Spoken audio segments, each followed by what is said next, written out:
Hi, welcome to Thursday's solo episode. If you're watching on YouTube, this is why I have hip problems and I feel like I'm 90 years old because I go from sitting at a chair that is not appropriate for my desk. It's a dining room chair and I sit on it cross-legged all the time. I think I'm 12 when I'm doing work. And then I come and sit on this chair like this. And if you're just listening, it's like I sit like this on the couch too. My mom does it too. Like, is this genetic? Because I sit on like the side of one hip and bend my knees and kind of like sit on my feet always and always on this side. So anyways, that's that. I forgot to twirl my cord around the mic stand, so now it's in the way. Hi. Have you all been following along on Pancake-Gate? Because it is, it's special and the men on TikTok are not okay. Here's what happened. And like, I have to clear up some of the things about Pancake-Gate just so that it makes sense. But anywho, they don't know my situation, so it's not like they really need to know the details anyways, but maybe other people who know my situation are like, why is she talking about that? So here's what it is. During quarantine, before quarantine started, Milo was in daycare. I was finishing up my PhD. My husband was working as he always does, like as a physician. So when quarantine started, I had just finished my PhD literally days before. I went to Ottawa, defended my dissertation, and like 3 days later, lockdown happened. So when I was in quarantine taking care of Milo, and now keep in mind, Milo was a lot younger during quarantine than he is now. Now he is much more able to like play independently.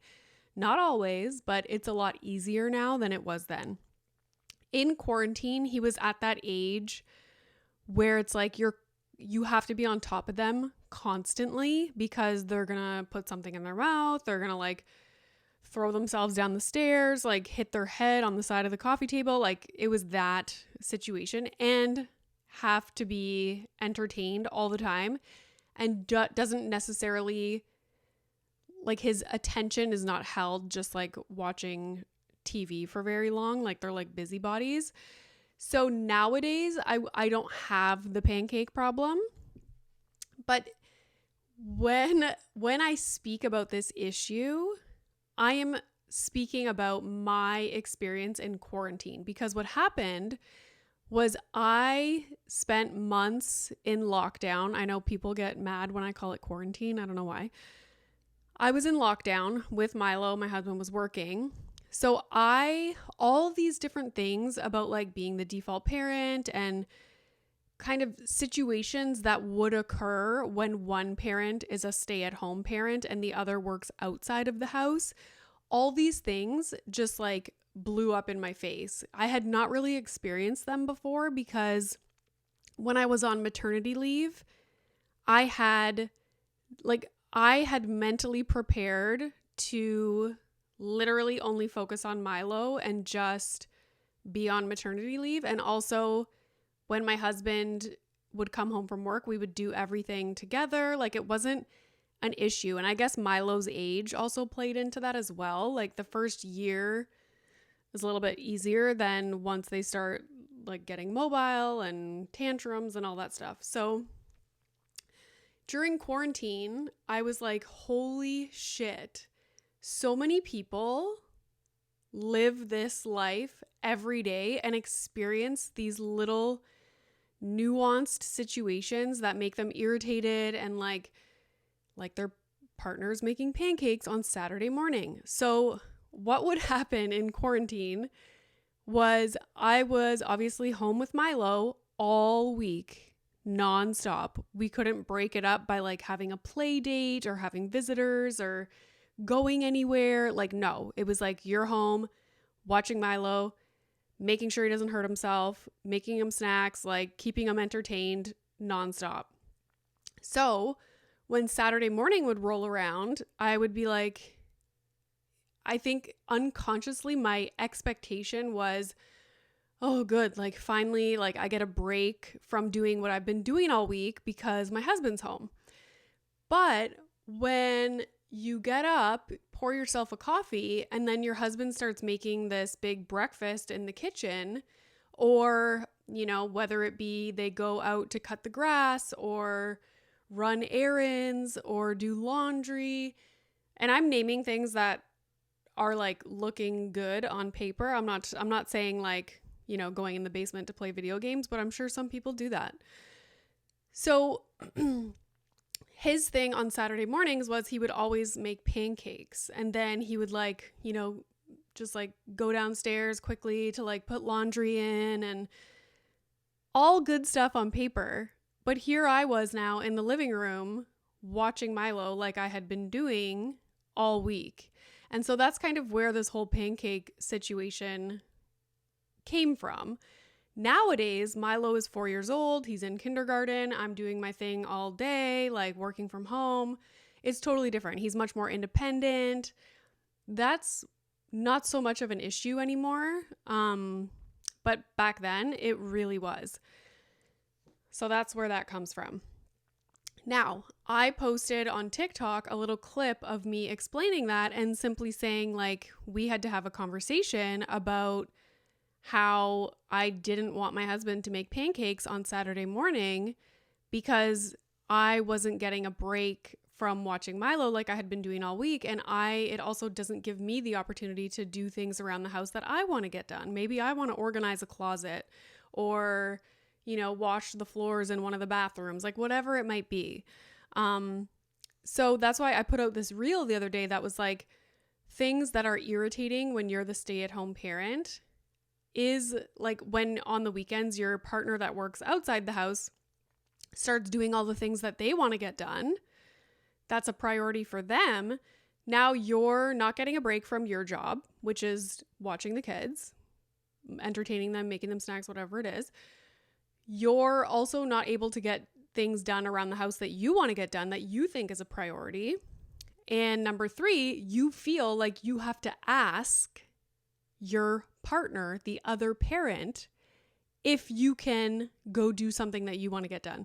Like, oh, are you almost done washing the car? Because I'd like to go organize my closet. If you could like watch Milo. Like, that's bullshit. But that's what happens. And that's the dynamic that families fall into. So anyways, that's why I like talking about this, because I experienced this in quarantine. I figured out why I was grumpy on weekends and why I was irritated in certain situations. I simply had a conversation with my husband. He's receptive to it.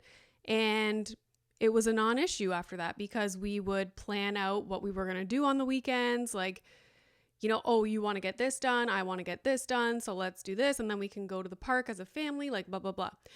But I know that lots of stay-at-home parents, probably many of them moms, are in that situation all the time, regardless of quarantine or not.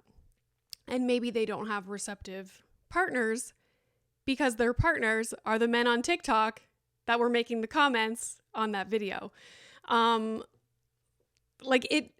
Right away, I posted it, and it's just like the number of views just like kept like jumping and jumping and jumping. I was like, oh my God, like, is this like, why is this such a like viral video? And it's literally because all these men who are extremely insecure and dislike the fact that a woman, me, asked her husband to not make pancakes on Saturday morning because she wanted him to come sit and have a coffee with her. That broke the internet. The fact that a woman asked her husband to not make pancakes. Like, let that sink in. So I screenshot some of the comments that, these people wrote in. These men wrote in. And so let's just read some of them. One guy says, here's the guy trying to be helpful around the house and get stuff done he needs to get done, and she's mad at him for it. No, making pancakes does not have to get done. Cutting the grass does not have to get done. at that specific moment. Doing the laundry does not have to get done at that specific moment. You're missing the point and you're just upset that a woman asked her husband not to make pancakes. Also, was never mad at him for it. Was just, I feel a little bit irritated and grumpy this morning. Let's reflect on why I feel this way and have a conversation, an adult conversation with my husband about why I'm feeling this way and how things could change to maybe make me feel better.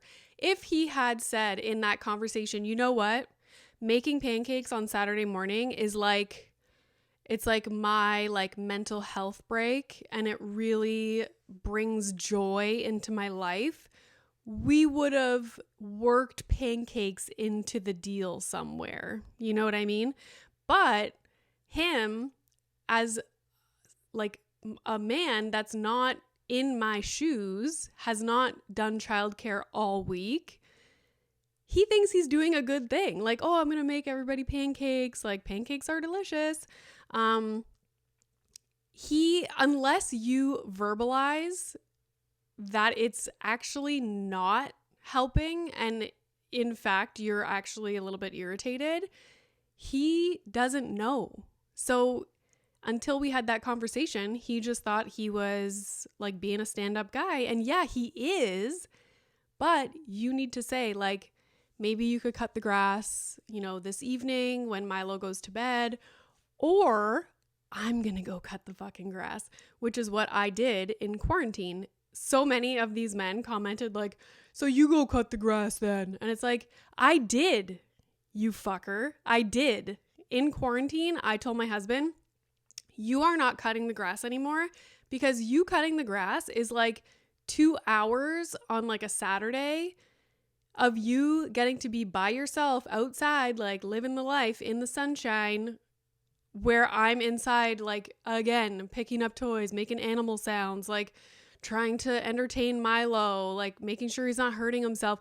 What I have been doing all week. So let's switch. I will cut the grass. You entertain Milo. And people get upset when a mom says something like that because they're like, geez, you must really enjoy your kids. Like, no, taking care of kids is a job and that is a hill that I will die on. There are very enjoyable moments. Yes. There's also the people that are like, it's hard work now, but you're going to look back on these days and you're going to be so happy that you were the one that had all these memories with them and blah, blah, blah. Yeah. Okay. We have built enough memories. Like there's a difference between that and just getting a fucking break from what you've been doing all week. So yeah, I did start cutting the grass and I enjoyed it. A little bit of sunshine, vitamin D, put on a podcast, and fucking physical activity through the yard. Okay? Another comment. Men, you will never be enough. Just pick the woman who lets you be the most. Like, rah, rah. Okay, bud. You will never be enough. Like, that was a lot of the comments were like, oh my God, we can't do anything right. Like, I just didn't want him to make pancakes. Like, and I remember one guy's comment was like, I made like a follow-up video about the pancakes and I was like, oh, like this is men's reaction when a woman just asks her husband to not make pancakes. And in the comments, he was like, yeah, but you said other chores too. You said he couldn't do other chores. I was like, first of all, chores, like, is he 12? And yeah, is that not a good thing to be like, you know what? I'll go cut the grass. You know what? Milo can have toast today. Like, why don't you come sit down, relax, and have a coffee with me? Like, give me a break. A lot of the comments were like, everything is about you, isn't it? And you know what? It is half about me.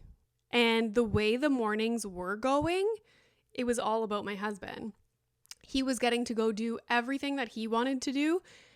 And he wasn't doing it in a way to like be hurtful or like he wasn't intentionally being like, I'm going to go do all the things that I want to do. Like, no, he thought he was actually being helpful. And he's oblivious to the fact that I'm irritated that I'm not getting a break and not able to go do things that I want to get done. So it's not all about me, but it's half about me. And if you're listening and you relate to these situations, keep that in mind as well. It is half about you. So have a conversation with your partner to make it half about you. Someone says, next thing you know, she'll be nagging him about the grass being too tall. Like, yeah, okay, Ben. Nope. Never in my life have I cared about the grass. The cars being washed. Like, no. To me, those are tasks. Those are like leisurely tasks. You know what's hard? Taking care of kids. Little kids. You know what's not hard? And not like a fucking dire need that has to get done right away is cutting the grass and washing the car. And there's legit research out there that shows men choose to do tasks that takes them out of the house. Interesting. And I always notice there's men in the neighborhood that are constantly outside, whether it be like in their garage, out like fucking diddling in the yard. And my husband, and I always like mention that to my husband. Or one day my husband goes, geez, like why are they always like outside? Why are they always like in their garage? I'm like, you know why? Because their wife and their kids are inside. That's why. Okay. So yeah, interesting. Someone says the grass needs to be cut in the morning before it's 100 degrees though. First of all, I live in Canada, so it's a non-issue. Someone is always like, well, when are they supposed to cut the grass then? And it's like, they can do it during nap time. They can do it in the evening. The sun goes down in the evening. Kids are asleep. Go cut the fucking grass if you want to cut the grass. Or I will do it during the day, Sit down, make a plan. What works for people? Okay, so those are some of the comments. So anyways, that's Pancake-Gate, and I'm planning on making a merch. Merch is coming so soon. I just want to make sure it's good, and I'm waiting on the stuff that I ordered just to like check quality. But anyways, I want to make a shirt or like a sweatshirt that says fuck your pancakes. So stay tuned for that. Okay.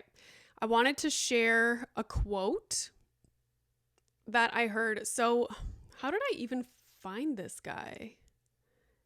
Terry Real. I forget how I came across this guy. Anyways, he's like a couples therapist. Oh, yes. So you know how I always talk about the book, How to Not Hate Your Husband After Kids by Jancy Dunn. So she, in that book, her and her husband go to therapy with this guy, Terry Real. If you're watching on YouTube, I'm holding a book. I mean, if you're listening, I'm holding a book right now, but this is his book that I purchased recently. I am on chapter 4, so the book is called Us, Getting Past You and Me to Build a More Loving Relationship. He also has other books. There's one called The New Rules of Marriage. I want to check out all his books, to be honest. So I did a deep dive into some YouTube videos of him, mostly like on podcasts or interviews. And I pulled this quote from one of the interviews that he was doing. It is like, I'm going to make a TikTok about it because it's just so good.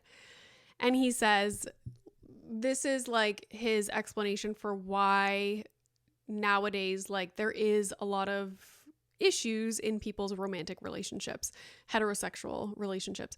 So he says, women are asking for new levels of emotional connection and intimacy from men than we raise boys and men to deliver.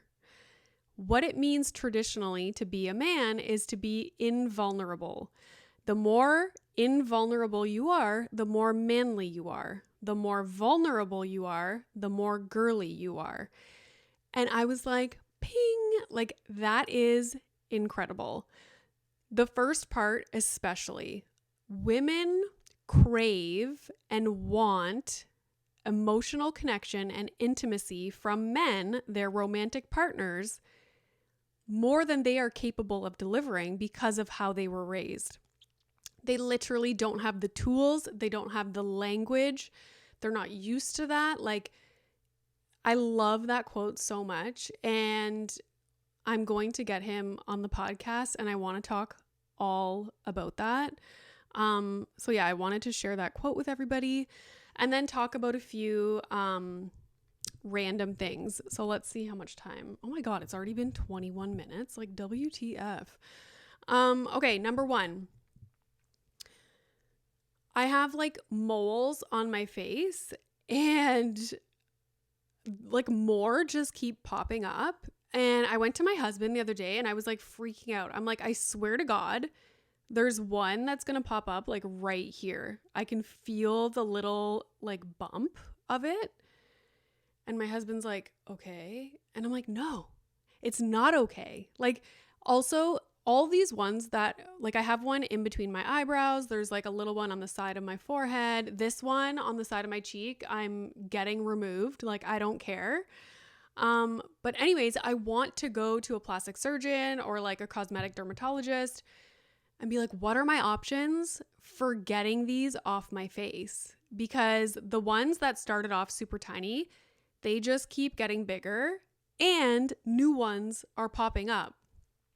So I'm like freaking out. And my husband's like, every time I talk to a physician, like a dermatologist or a plastic surgeon about it, they're like, well, like these are your options, but you know, they could come back or like it might leave like a scar that looks worse than the actual mole on your face and blah, blah, blah. And I'm like, bullshit, like bullshit. If I was Kim Kardashian and I was getting a mole on the tip of my nose, it would be gone instantly and there would be no fucking trace of it. So where do I go? Like, where's that doctor to do that? Because I will pay him all the money to do that, or her. I will pay them to get it off my face. Like, this is what drives me crazy. And I'm like, is it because in Canada it's like free healthcare? Although that would be a cosmetic procedure and I would be paying out of pocket for it. But is it because like these cosmetic procedures are not as popular in Canada because we have free healthcare or something like that? Like, do we not have advanced technology to remove moles on someone's face? Claudia from the Morning Toast, this is so funny. She had one on her cheek, a mole on her cheek, and she had it removed and there's like no sign of it. So who the fuck did that? I'll fly to New York. It's a quick flight. Let me go to that doctor and I will have it done. And on her podcast not too long ago, she was like, I was listening to her and she mentioned that. And she's like, if you have a mole on your face and you've been like thinking about getting it taken off, this is your sign from the universe to go get it taken off. And I was like, fuck yeah. Like, I'm going to get it done. So that's one rant that I wanted to share with you guys. Number 2. Boxes in the garage. This I wanted to share last week, but I ran out of time. So my husband, like, this irritated me. I throw boxes just like in the mudroom, and we get a ton of packages just because of the nature of what I do. And I do a lot of online shopping. So after COVID, I like do not enjoy going shopping in person anymore. And I do most stuff online. So we always have lots of boxes. So I tend to just like put them in the mudroom and I'll let them collect there for a while.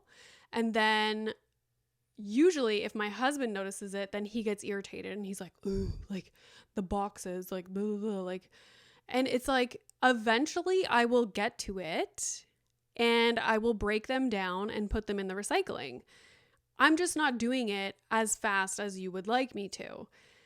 But it's interesting, and I was thinking about like the broader picture of like living with somebody else and how it's very easy for us to pick out what somebody is not doing because that thing specifically irritates us, but it doesn't irritate the person that's doing it, right? So my husband will leave clutter on the table in the front entrance, like his keys, his hat, his sandals, like shoes, like just in the front entrance. And I'm constantly trying to clear out the front entrance, like putting stuff in the front closet, like getting rid of stuff. He would never know that I'm constantly doing that because he doesn't care. Like the mess in the front entrance does not bother him, but it bothers me. So every time I go pick up his hat, go remove the shoes, that's in my mind. Like, oh my God, like, ugh. So it's the same with the boxes. Like, I don't care that there's boxes piling up in the mudroom. I know eventually one day I'll take like a half hour and just break them down and put them away in the recycling. But he notices it. It bothers him. So he's like, why do you like let them pile up? Like, ugh. Like, can't you just break them down and put them in the garage right away? And it's like, no, can't you just put your shoes in the closet? Like, you instantly... You don't focus on what your partner does. You focus on what they don't do if it's something that irritates you. I just find that interesting. And like we all have different things that irritate us. So it makes for a fun living together situation. Anyway, so I just wanted to get that off my chest. Last thing I'm going to talk about right now is this story that my mère told. So on Friday, we went to a spa nearby and then we stayed in a hotel overnight and I shared a room with my mère. It was like hilarious. But when we were at dinner on Friday night, she told this story. And because we were just talking about how different parenting is nowadays and like just things are different. And so when my cousin, who is now like 28 years old, 29, 30, I don't know. When he was really young, like grade 1, 2, whatever, he told my mère that there's a kid at school. So every day at school, they would have to line up outside before the bell rang to like go inside or whatever it was. He was telling my mère that there's a kid at school that's like bigger than everybody else and would always push and like bully all the kids in line. And my mère was like, geez. And like, he kept complaining about it. So one day she was like, you know what? I'm going to go and see this with my own eyes. So she hid behind what I now know is just called a dumpster. But when you're from Sudbury, the company that runs like all the dumpsters in like commercial spaces is called NIM. I think it's an acronym, like NIM. So growing up, we always called it the NIM bin. So I just thought that's what they're called everywhere. But my husband was like, the what?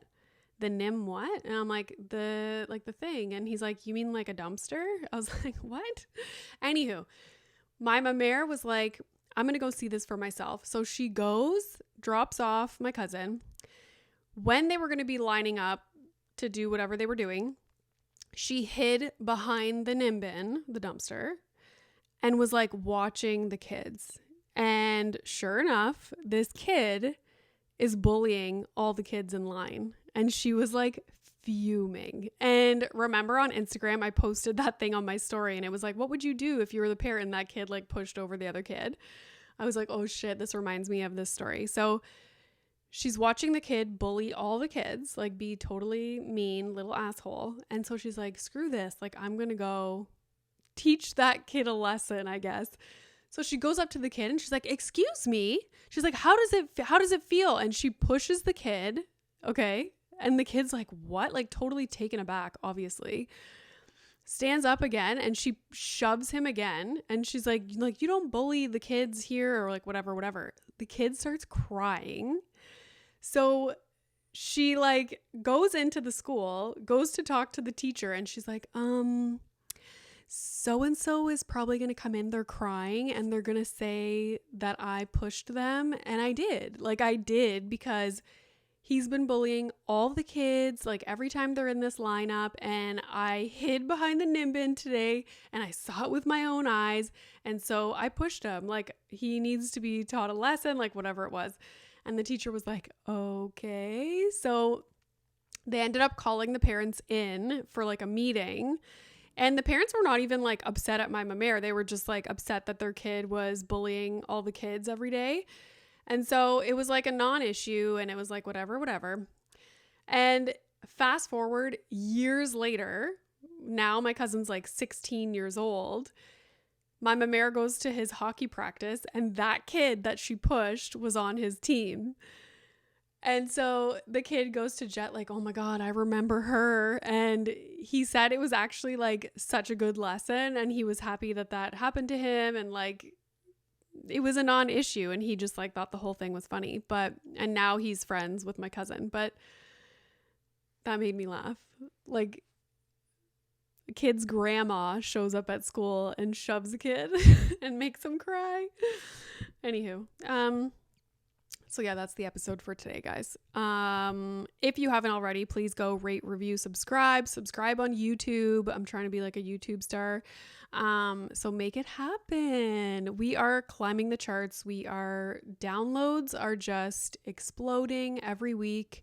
We get more and more downloads. So thank you so much.